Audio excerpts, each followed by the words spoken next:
Radio Scoop Explore, le podcast de la rédaction. L'info locale comme vous ne l'avez jamais entendu.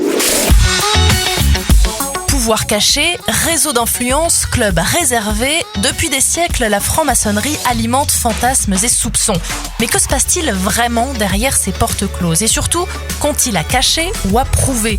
En finir avec le culte du secret, les francs-maçons jouent la transparence. Radio Scoop Explore, épisode 34, par Philippe Lapierre. Radio Scoop. Une salle hors du temps, colonne blanche, symboles énigmatiques, au centre, un fil à plomb suspendu. Ici, on coupe avec le monde extérieur. À Villeurbanne, nous venons de franchir une porte habituellement fermée, celle d'un temple maçonnique tout juste renommé Jean-Jacques Gabu, journaliste et auteur, disparu en 2024 à Lyon. La franc-maçonnerie, 3 siècles d'existence en France, 160 000 membres aujourd'hui, une quarantaine d'obédiences. Et toujours les mêmes soupçons, manque de transparence, réseau d'influence et une question insistante, quelle place pour les femmes ? Pour répondre, un homme accepte de parler à visage découvert, Jean-Raphaël Nothomb, grand maître de la Grande Loge de France. Nous souhaitons expliquer qui nous sommes vraiment, parce que nous n'avons rien à cacher. Et parce que ce qui se passe dans nos travaux en loge est quelque chose de formidable dont nous sommes très fiers. Car à l'intérieur, pas de complot, mais des réunions très codifiées. À la Grande Loge de France, dans le cadre de la méthode de travail qui est la nôtre, nous avons 2 particularités, assez peu comprises. La première, c'est que le premier travail qui est le nôtre, c'est d'essayer de s'améliorer soi-même. Et de le faire entouré par ses frères dans une loge. Parce que avant de donner des leçons au monde entier, il faut déjà essayer de balayer un peu devant sa porte. Et puis la deuxième vocation que nous avons est le fait d'essayer de transmettre à l'extérieur nos valeurs. Et de le faire de manière individuelle. Vous verrez jamais de pétition signée Grande Loge de France. Non, c'est pas ça du tout. Nous, dans notre méthode qui s'appelle le rite écossais, parce que né en Écosse, nous considérons qu'il nous faut faire des efforts autour de nous, tous les jours, au quotidien, pour essayer de faire en sorte que nos valeurs, qui sont des valeurs de respect de la liberté de conscience de chacun, de tolérance, de fraternité, de mutualisation des moyens au service des plus démunis, que toutes ces valeurs-là soient diffusées autour de nous dans le cadre de nos responsabilités. Une démarche intime, un sujet, une question. Comment ça se passe ? Eh bien, le vénérable maître, c'est le président de la loge, donne en début d'année à un certain nombre de frères des sujets de réflexion. Je vais donc vous donner un sujet de réflexion. Je choisis toujours le même, mais parce qu'il est intéressant, et je pense que pour vos auditeurs, il le sera. Y a-t-il des limites à la tolérance ? Et vous avez 3 mois, 4 mois pour y réfléchir. Non pas y réfléchir au sens de ce que nous dit Spinoza ou Saint-Augustin, on s'en fout. C'est vous, qu'est-ce que vous en pensez vraiment ? Et ce travail va vous torturer, va vous remuer, va vous bouleverser, et au bout de 3 mois, vous allez le présenter devant tous les frères de la loge. Ainsi, vous allez par petites touches vous transformer grâce à ce travail, et les frères de la loge vont vous poser des questions et vont se transformer eux-mêmes. C'est ça le fond du travail maçonnique. Et ça, sur plusieurs années, aboutit à un effet de transformation personnelle, intime. Voilà, c'est pas plus bête que ça. Dans ce décor inchangé depuis des siècles, des rangées de sièges face à face, de part et d'autre du vénérable, 3 règles de base. Les apprentis se taisent, on ne se coupe pas la parole et on respecte la conscience de l'autre. Le rituel, par exemple, le fait de ne pas parler pour les apprentis, le fait de ne jamais se couper la parole, fait partie du rituel. Pourquoi l'existence de ce cadre que l'on va qualifier d'un peu ésotérique ? C'est pour permettre un sas entre le monde extérieur très chaotique et cet espace qui doit être un espace sacré, serein, où l'on peut se poser dans un cadre qui soit un cadre apaisé. S'il n'y a rien à cacher, pourquoi tant de mystères entourent encore la franc-maçonnerie ? Pendant longtemps, elle a cultivé le secret et forcément les fantasmes se sont installés. Cette volonté de rester secret a généré des fantasmes. Et en particulier, on va les citer, des fantasmes d'influence, des fantasmes de richesse. Et nous voyons d'ailleurs de manière assez anecdotique certains candidats qui viennent nous voir en disant « je veux devenir riche, je veux devenir influent ». Ceux-là, en général, on les laisse sur le trottoir. Face à ce soupçon persistant d'opacité, certains veulent aujourd'hui ouvrir les portes. Certaines loges proposent même des visites pour le grand public pendant les journées du patrimoine. Nous remarquons qu'il y a encore beaucoup d'inconnus par rapport à ce que nous faisons. Je remarque que vous m'avez avoué il y a quelques instants que c'était la première fois que vous rentriez dans un temple maçonnique. Donc il y a un travail d'explication.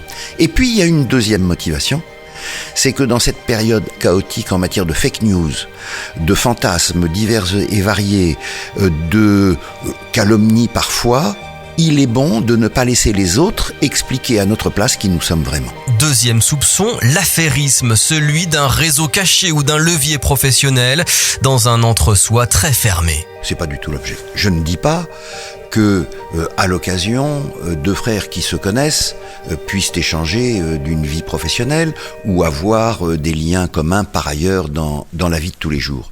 Mais le vrai objet, c'est pas celui-là. Le vrai objet consiste à porter des valeurs et à faire en sorte que ces valeurs soient diffusées. Alors maintenant, je serais tenté de manière provocatrice de vous dire, être des hommes d'influence, oui, bien sûr. Évidemment, nous le revendiquons. Être des hommes d'influence, des vertus et des valeurs qui sont les nôtres, de manière à ce qu'elles soient plus répandues. Pas un LinkedIn secret donc, mais une influence revendiquée autrement. Tolérance, liberté de conscience, fraternité, des principes difficilement mesurables. Et puis il y a un troisième sujet, plus sensible encore, la place des femmes. Aujourd'hui, la plupart des loges restent exclusivement masculines, comme ici. Pourquoi cette différenciation?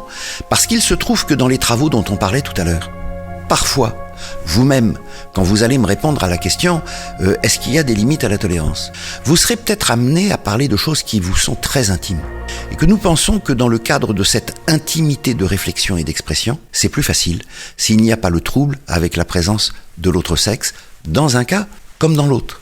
Et d'ailleurs, les femmes, elles également, de la Grande Loge féminine de France, revendiquent de pouvoir avoir leurs travaux entre femmes seulement. Et l'expérience démontre que depuis 300 ans, ça fonctionne plutôt pas mal. Historiquement, ce sont les Français qui ont introduit des femmes dans la franc-maçonnerie dès le XVIIIe siècle. Mais aujourd'hui encore, la séparation domine.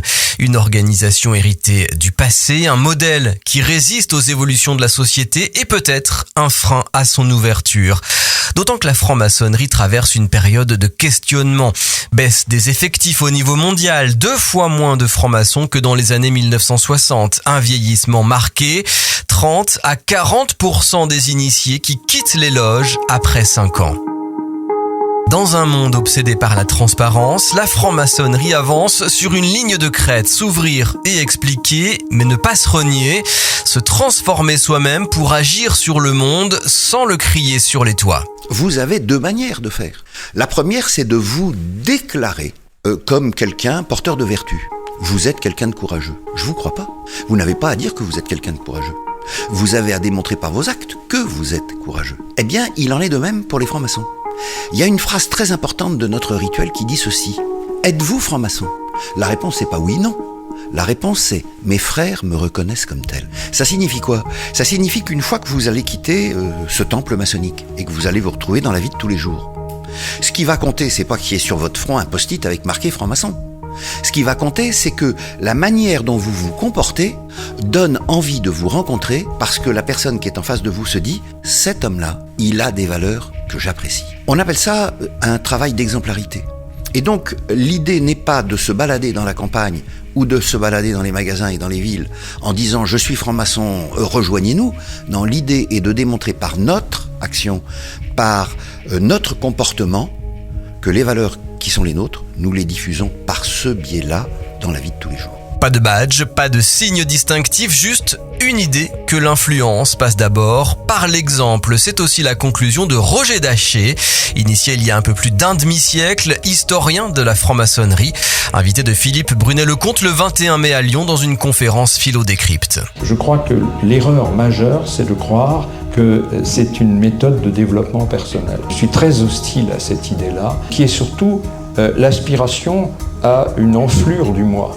Et la maçonnerie, ça n'est pas travailler à l'hypertrophie de son moi, c'est tenter avec d'autres et au milieu d'autres et avec le raid à se hisser au-dessus de soi-même.